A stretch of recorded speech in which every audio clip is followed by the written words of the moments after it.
వాళ్ళు ప్రజాస్వామ్యాన్ని పరిరక్షిస్తారా? అంకిత భావంతో ప్రజాసేవ చేస్తారా? ఓ ప్రెస్ మీటులో ఆనాడే ఊహించారు, చెప్పారు ఎన్టీఆర్. ఆ నిజాలను సజీవ దృశ్య దర్పణంగా చూడండి. ₹2 బియ్యం అడిగారు, ఇచ్చాను. మద్యపాన నిషేధం ఆడబిడ్డలు కోరారు, నేను ఇచ్చాను. అదే రైతులు మేము వాడే విద్యుత్ శక్తి సంవత్సరానికి ఒక హార్స్ పవర్ ₹50 ఇస్తానని కూడా చెప్పాను, చేశాను. కాబట్టి ప్రజలు ఉంచేటటువంటి విశ్వాసం మన మీద. అది ఒకప్పుడు చూచాం మనం. ఎప్పుడో గత చరిత్రలో మరి తండ్రిని జైల్లో పెట్టిన సామ్రాట్లు ఉన్నారు, అన్నాన్ని రాజ్యాధికారం కోసం చంపినటువంటి సోదరుడు ఉన్నాడు, ఔరంగజేబ్. మరి ఆ దురదృష్టకరమైన విధానం ఇన్ని 100 సంవత్సరాల తర్వాత తెలుగు జాతి చరిత్రలో మన రాష్ట్రంలో ఈనాడు తిరిగి జరిగింది. అది మన దురదృష్టం. అటువంటి చిన్నబోయిన తనాన్ని, చిన్నబుచ్చే తనాన్ని మన జాతి అనుభవించడం అనేది అది కేవలం నేను చేసుకున్న పాపం. ఎందుకంటే నా వాళ్ళుగా ఉంటూ జాతికే ద్రోహం చేసి ఈనాడు మాయని మచ్చ తెచ్చారు ప్రజాస్వామ్యానికని నేను చిన్నబోతున్నా. పార్టీ కూడా 1982లో నేను పెట్టినప్పుడు ప్రజలందరూ విశ్వసించారు. ఆనాడు కేవలం 9 నెలల కాలంలోనే ఓట్లిచ్చి గెలిపించారు. దానికి వారికి ఏ విధమైన సేవ చేశానో వారికి తెలుసు. అదే కాదు, మొన్న 17, 18, 19, 20, 21, 22 తేదీల ఆగస్టు నెలలో నేను ప్రభుత్వం ప్రజల దగ్గరికి తీసుకువెళ్ళినప్పుడు, అదే శ్రీకాకుళం, విశాఖపట్నం, విజయనగరం వెళ్ళినప్పుడు ఆ రోజున ఈ మహానుభావులే ఎవరైతే ఈనాడు జాతికి చిన్నతనం తెచ్చారో, అవమానకరంగా వ్యవహరించారు, తెలుగు జాతిని కించపరిచారు, వాళ్లే చెప్పారు అక్కడ రామారావు గారు లేకపోతే మా పార్టీ లేదు, ఆయన వల్లే నడుస్తోంది, మేము ఆయన మెలకువలు ఉంటున్నాం, కాబట్టి దీని ఘనత గౌరవం అంతా కూడా రామారావు గారి, ఆయనే మా నాయకుడు అని చెప్పిన వాళ్ళు 23వ తేదీ సాయంత్రమే ఎందుకు మారారంటారు? మనిషి పుట్టాడు, దేవుడు స్వార్థం కూడా ఇచ్చాడు, లేకపోతే మనిషి దేవుడు లాంటి వాడు అయ్యేవాడు. కాబట్టి ఆ ప్రస్తుతం అనేది ఉంది, దైవత్వాన్ని అందుకోలేకపోతున్నారు. అందుకే వాళ్లకే వాడు ద్రోహం చేసుకుంటున్నారు. రంగులు మార్చడం అన్నది, పదవీ కాంక్ష అన్నది వాళ్ళ ఎత్తులోనే ఉంది. ఎందుకంటే ఇవాళ మీరు అడుగుతున్న వ్యక్తి ముందు కాంగ్రెస్ లో ఉన్నాయని, మా అల్లుడే కావచ్చు, దాన్ని కాదను, కానీ కాంగ్రెస్ లో ఉన్నాడు. అక్కడ ఎప్పుడైతే పరాజయం చెందాడో తెలుగుదేశంలోకి వచ్చాడు.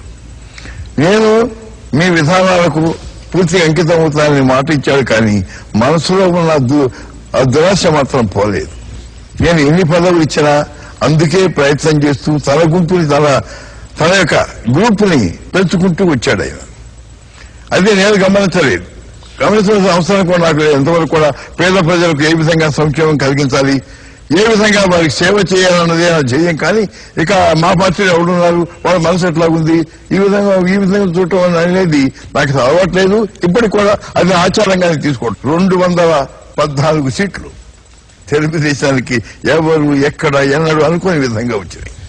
ఆ తర్వాత పార్టీలో చేరిన వారితో కలిపి చూసుకుంటే 224 సీట్లు వచ్చాయి. కాబట్టి వాళ్ళు ఏం చేయలేకపోయారు. అదే 140, 135 వచ్చుంటే వాళ్ళు ఏమైనా చేసి ఉండేవాడు. వాడు ఇదిగో మాకు ఈయన కావాలి, ఈయన కావాలి. ఎందుకంటే అంతకుముందే రంగం ఏర్పాటు అయ్యింది, అందరికి డబ్బు ఇచ్చాడు ఈయన. ఆయన పేరు చెప్పడం లేదు, పేరు కూడా అర్హుడు కాదు. డబ్బు ఇచ్చాడు అందరికీ, 5 లక్షలు, 10 లక్షలు, ఇదిగో మీకు ఎన్నికలకు నేను ఇస్తున్నాను, మీరు నా మనుషులుగా ఉండాలి అని తన గ్రూప్ ఏర్పాటు చేసుకున్నాడు.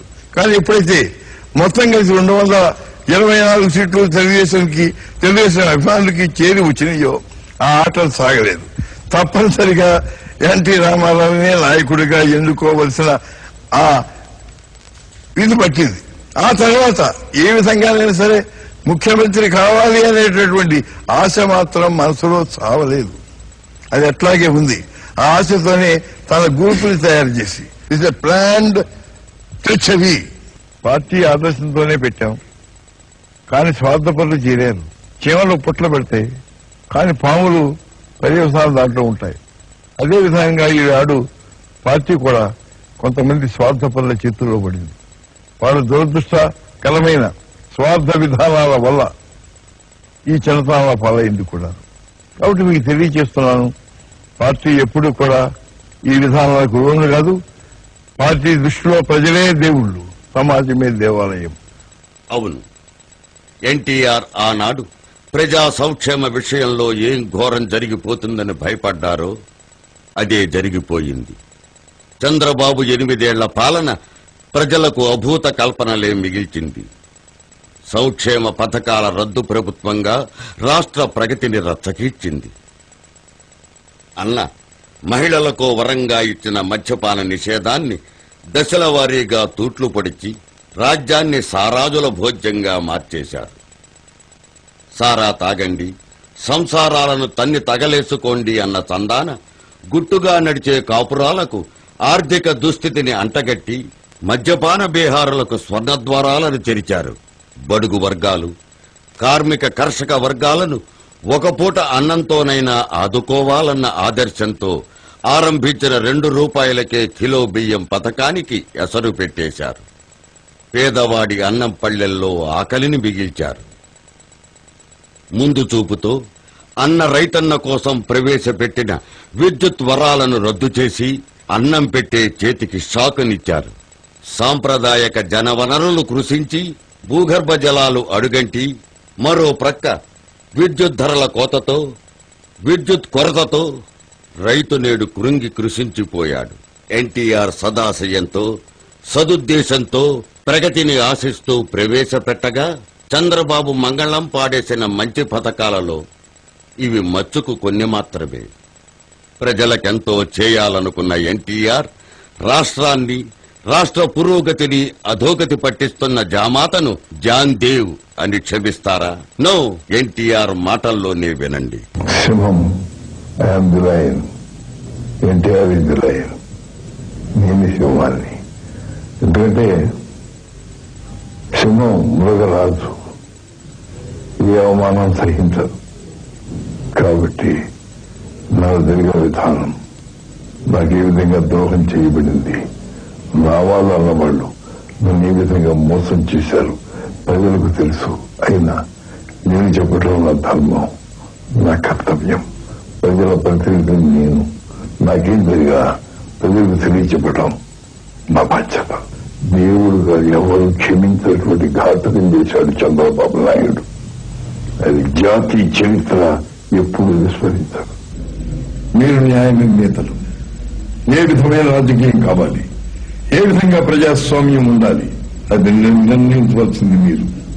మీ నిర్ణయమే శిరోధార్యం, అదే ప్రజాస్వామ్యం. కాబట్టి మీరు నిర్భయంగా ఏ పార్టీ అయితే ప్రజాస్వామ్యాన్ని ఉద్ధరిస్తుందో, ఏ పార్టీ అయితే మన తెచ్చుకున్న స్వాతంత్రానికి ఒక చక్కని రూపం దిద్దగలుగుతుందో అటువంటి పార్టీకి మీరు ధైర్యంగా ఓటు వేయండి. ఓటు మీకు జన్మ హక్కు. అది నిరుపయోగం చేయకండి. పిరికితనంతో మరో విధంగా ఉపయోగించకండి. ఆత్మబలంతో ఈ దేశం నాది అనే ధైర్యంతో ముందుకు సాగండి. మంచి దేశాన్ని సృష్టించండి.